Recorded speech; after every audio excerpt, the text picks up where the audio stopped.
सदन में एक बार फिर से गरजे चंद्रशेखर। उनकी बातों को बहुत ही गौर से देखा जा रहा है और उनके वीडियो को सब लाइव भी कर रहे हैं, बहुत तेजी से वायरल भी हो रहा है।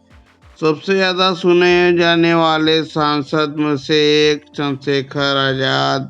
इस समय सोशल मीडिया पर उनका दबदबा है। यूं कहें कि उनके वीडियो को बहुत ज्यादा देखा जा रहा है। उनकी बातें जो बहुजन समाज के हितों के लिए होती हैं, बहुजन समाज में खासकर दलितों, पिछड़ों, आदिवासियों, अल्पसंख्यक समुदाय के लिए विशेषकर होती हैं। उन्होंने सरकार पर आरोप लगाया कि सरकार पूंजीपतियों के लिए काम कर रही है, गरीबों के लिए कुछ भी नहीं कर रही है। उन्होंने कहा कि पंजाब में एक हवाई अड्डा बना है जिसका नाम संत गुरु रविदास के नाम पर करने के लिए पीएम ने घोषणा की थी, लेकिन आज तक नहीं हुआ। उसका नामकरण होना चाहिए रविदास जी के, गुरु रविदास जी के नाम पर। और नगीना लोकसभा क्षेत्र में एक एयरपोर्ट की मांग की है और एकेडमी खोलने के लिए अपील की है। उन्होंने कहा कि गरीबों को एक बार कम से कम हवाई यात्रा करने का मौका मिलना चाहिए, लेकिन यह तभी संभव है जब उसमें किराए कम हो और लोगों को आने जाने के लिए सुविधा हो। और जब तक ये प्राइवेटाइजेशन होगा तब तक तो ऐसा संभव नहीं लगता है, क्योंकि प्राइवेटाइजेशन के लिए उसमें किराए बहुत होता है, जिसमें कर्मचारी होते हैं उनका शोषण होता है और बहुत सारे कंप्लेंट हैं जो प्राइवेटाइजेशन में होते हैं। उन्होंने कहा कि ग्रामीण क्षेत्रों में बहुत सारी प्रतिभाएं हैं, उन प्रतिभाओं को भी निखारा जाए, उनके लिए भी कार्य किए जाएं, उनके लिए भी कुछ सोचा जाना चाहिए। सरकार जो है गरीबों के लिए इस समय कुछ भी नहीं सोच रही है। अगर सोचती तो आज़ादी के 75 साल बाद भी उनके प्रति अन्याय, अत्याचार और सुविधाओं की कमी नहीं होती। क्योंकि उन्होंने कहा कि सरकार की मंशा और नीयत दोनों ही गलत लग रही हैं। उनकी मंशा कभी नहीं लग रही है कि वो गरीबों के प्रति संवेदनशील है। उन्होंने कहा कि जनता की नज़र में जनता के मन के साथ यूँ ऐसे खिलवाड़ नहीं किया जा सकता। उनके बारे में सोचना सरकार की जिम्मेदारी है, क्योंकि उन्हीं के लिए सरकार बनती है, उन्हीं के लिए सरकार गिरती है। तो ऐसा आम जनता को लाभ पहुंचाने के लिए ऐसा कुछ कदम उठाया जाए जिससे कि भारत की जनता अपने इस हवाई जहाज की यात्रा कर सके, उसमें रोजगार मिल सके, उसमें अपने परिजनों के साथ वो यात्रा कर सके। चंद्रशेखर यही नहीं रुके, उन्होंने कहा कि प्राइवेटाइजेशन बढ़ने के कारण आरक्षण का पूरा लाभ नहीं मिल पाएगा और SC ST OBC यानी बहुजन समाज के युवाओं को नौकरी नहीं मिल पाएगी, जॉब नहीं मिल पाएगा, तो बेरोजगार घूमेंगे। और मेरा कहना है कि मैं एक निजी प्राइवेट बिल भी लाया था, आरक्षण जो प्राइवेटाइजेशन क्षेत्र में लागू करने के लिए हमने बिल लाया था, मैंने उस पर भी चर्चा की थी।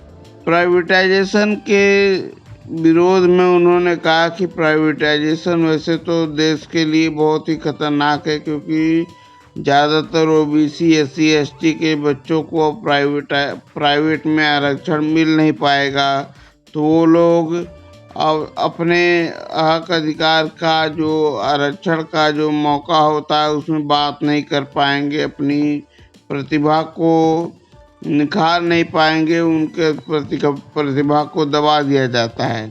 तो ऐसा नहीं होना चाहिए। उन्होंने कहा कि हर क्षेत्र में भारत के युवाओं का भागीदारी होना सुनिश्चित किया जाए, चाहे वो प्राइवेट क्षेत्र हो चाहे वो गवर्नमेंट सेक्टर हो।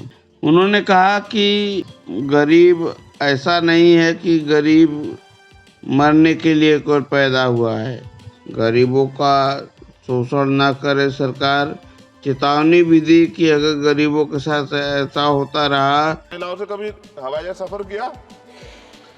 मैं लाखों लोगों से मिल चुका, आज तक गरीबों ने हाथ नहीं उठाया सर कि उन्होंने हवाई जहाज का सफर किया, हेलीकॉप्टर का भी नहीं किया है। क्योंकि सर इस देश में आर्थिक गैर बराबरी बहुत बड़े पैमाने पे है। गरीब पैदा होता है, मर जाता, ना अच्छा इलाज मिलता, ना सुविधाएं मिलती, बस उसका जीवन है कि वो पैदा हो गया, ऐसा लगता है मजबूरी में पैदा हो गया, उसको पैदा ही नहीं होना चाहिए था। इस देश में कमजोर वर्गों के लोगों का भी सम्मान होना चाहिए, उनको अवसर मिलना चाहिए।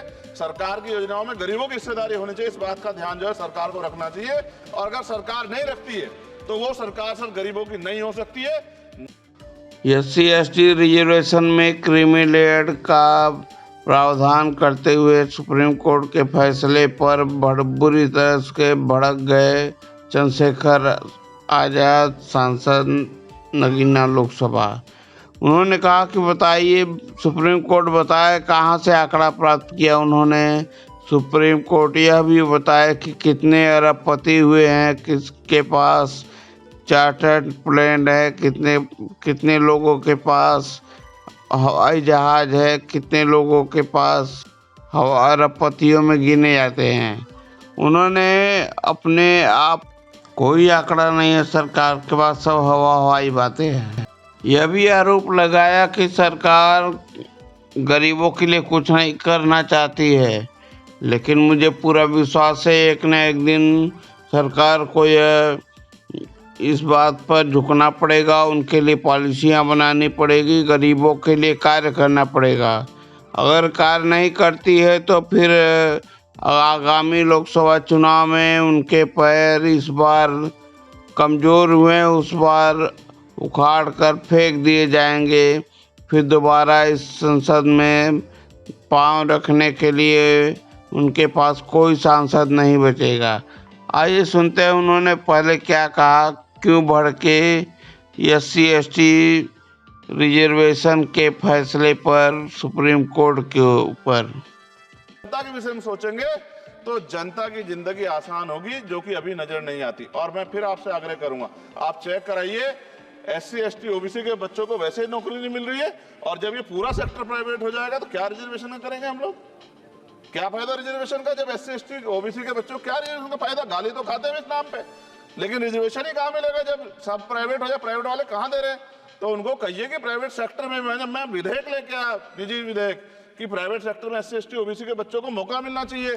सुप्रीम कोर्ट का एक ऑर्डर, चर्चा हुई इसमें कि भाई क्रीमी लेयर होगी। कितने अरबपति बने आप लोग? कितने लोगों पे हवाई जहाज बताइए? SC/ST के लोगों पे कितने लोगों पे हेलीकॉप्टर बताइए? आप कुछ नहीं है आपके पास आंकड़े। सब लोग मिलकर गरीबों को चलना चाहते हैं, ये गलत है सर। मैं आपका धन्यवाद करूंगा पुणे सर, और क्योंकि हम ही कोरम पूरा करते हैं सर, देख लीजिए आप, हम ही बैठे कोरम पूरा करते हैं। हमें विश्वास है अपने देश की पार्लियामेंट पे कि आज नहीं तो कल इस पार्लियामेंट से गरीबों के लिए कानून बनेंगे और गरीबों के लिए पॉलिसियां बनेंगी और गरीबों को भी सम्मान का जीवन मिलेगा, ऐसा हमें विश्वास है।